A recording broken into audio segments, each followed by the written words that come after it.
उहाँ जतिखेर उठ्नुहुन्छ फेरि जय सल्यान भन्ने है हामी सबैले है।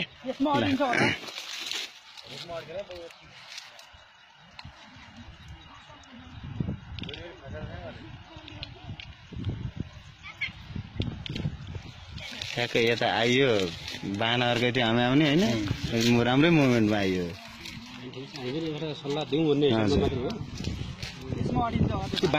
बाँच्नुपर्ने भए बाँचौँ है। बाबु एकजना कोही आऊ त यहाँ जस्तो समातिदिने यतातिर देखिने उसो आऊ आऊ केही फरक पर्छ। यो समात्यो होइन भिडियो हातमा उनीहरू खिचिरहेको थियो है।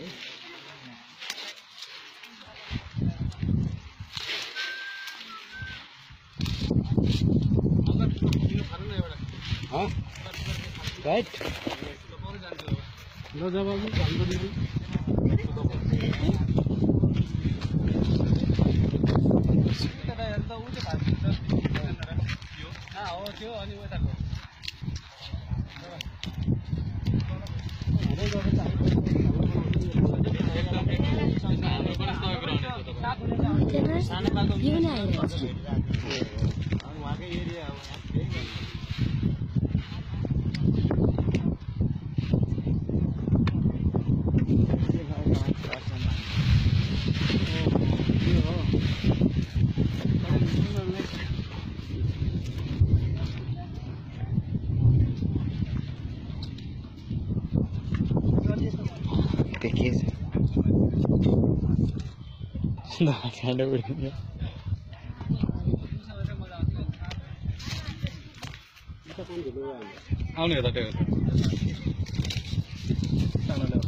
कतासम्म उठ्छ यो उयो माथि।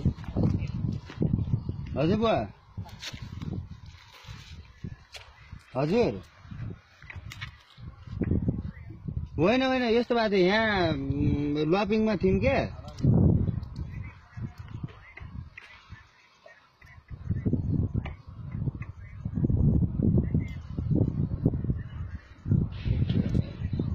नहीं यो यस्तो भएको थियो क्या यहाँ प्याराग्लाइडिङ टेस्ट गर्दै हुनुहुन्थ्यो एकजनाले भिडियो खिचिरहेको थियो। भर्सक फोन नउठाउने सोचिरहेको थियो। फेरि बुवाले केही इम्पोर्टेन्टै कुरा हो कि जस्तो लागिरहेको थियो। त्यही भएर यहाँ म एकैचोटि भिडियो गरिरहेको छु। यता आउनु लगिङतिर आउनु स्याहारै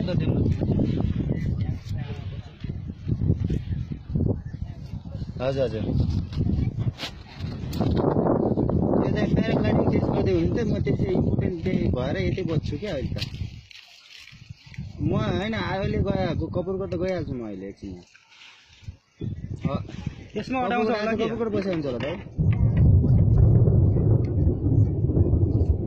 त्यो उनी भएको छैन कि दौड दुप यताउता भइरहेछ। अनि त्यही भएर अनि यहाँ ठ्याक्क आज त एउटा सल्यानकै इतिहासमै पहिलो एउटा प्याराग्लाइडिङ टेस्ट भइरहेछ। अनि त्यही भएर यतातिर छु क्या म।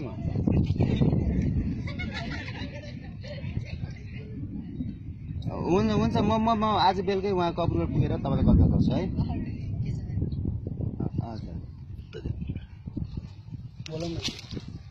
अब उहाँले प्याराग्लाइडिङ टेस्ट गर्दै हुनुहुन्छ।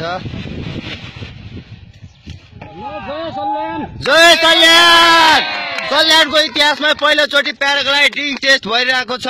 तपाईँ देख्न सक्नुहुन्छ सल्यानको आकाशमा पहिलोचोटि प्यारासुट उडिरहेको छ। हाम्रो आदरणीय दैलेखबाट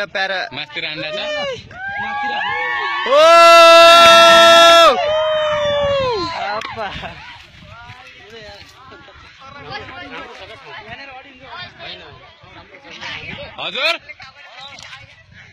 हावा कस्तो छ?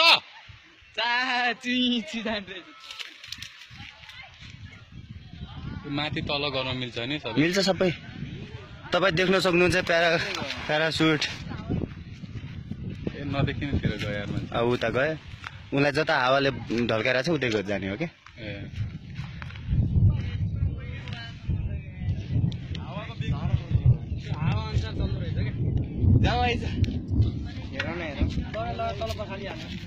छैन बताले अझै कहाँ अहिले बसाल्नु त्यहाँ हावा मिलाउँदै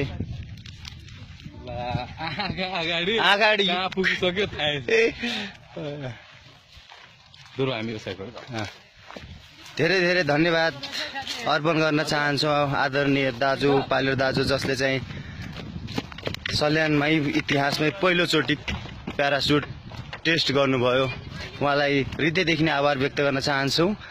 उहाँ अहिले सल्यानको आकाशमा, श्रीनगरमाथिको आकाशमा उडिराख्नु भएको छ। हामी यो मोमेन्ट यति खुसी छौँ, हामी यहाँ भएको सम्पूर्ण सल्यानीहरू अत्यन्त खुसी छौँ। केही स्कुले बालबालिकाहरू पनि हुनुहुन्थ्यो, उहाँहरू पनि निकै खुसी। हामीले जय सल्यानबाट चाहिँ उहाँलाई जय सल्यानको नाराले चाहिँ नि उहाँलाई हामीले बिदाई गरेका थियौँ। निकै नै खुसी लागिरहेको छ। यो पक्कै पनि सल्यान एउटा पर्यटकीय हटस्पटको रूपमा स्थापना हुने एउटा यो कोसेढुङ्गा हुनेछ र आगामी दिनमा पनि यो प्याराग्लाइडिङको सफल परीक्षण पश्चात हामी उहाँसँगको सहकार्यमा यहाँ चाहिँ नि अफिसियल रूपमै सानपासँग पनि मिलेर त्यो खालको एउटा टुरिज्म हटस्पट बनाउने एउटा छौँ। उहाँ उड्दै हुनुहुन्छ, हावाको बाबले उहाँलाई उता उहाँ एकैछिनमा ल्यान्ड गर्ने तयारीमा हुनुहुन्छ।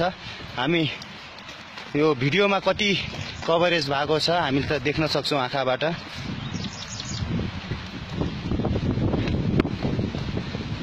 यो मोमेन्टमा यहाँसँगै आउँदा र उहाँसँग भलाकुसारी गर्न पाउँदा पनि हामीले आफूलाई देखिन्छ। जुम गरौँ न, जुम यो जुम एक उल्टी परिरहेछ हेर न।